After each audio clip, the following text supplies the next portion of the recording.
This is Gascoigne Bluff, overlooking the Frederica River on St. Simon's Island, Georgia.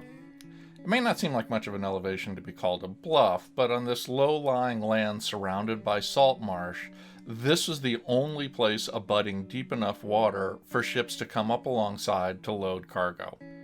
Beginning in 1794, the cargo being loaded from here was live oak, the timber that would make up the frames of USS Constitution and the other 5 initial frigates of the U.S. Navy. I'm Carl Herzog, public historian for the USS Constitution Museum. Recently, the museum had the opportunity to visit St. Simon's Island and learn more about the work that went into harvesting this timber and the people who did that work. Live oak had been chosen for the new Navy for its density and strength. Growing close to the shorelines, the trees are highly resistant to salt water and salt spray, and the curves of the branches allowed shipwrights to incorporate the wood's natural strength into the individual pieces needed for the ship. Today, St. Simon's Island is largely a resort community, but in the 1790s it was very remote, difficult to get to only by boat, lightly populated, and heavily wooded.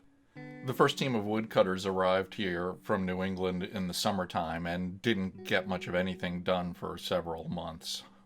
When the Navy sent a follow-up ship to get an update and find out what was happening, the captain of that ship, John Barry, hired enslaved labor from the surrounding property owners to begin help with the work. Today, portions of St. Simon's have returned to that natural overgrowth, giving us an amazing view at how difficult it must have been to initially clear this land in the 1790s.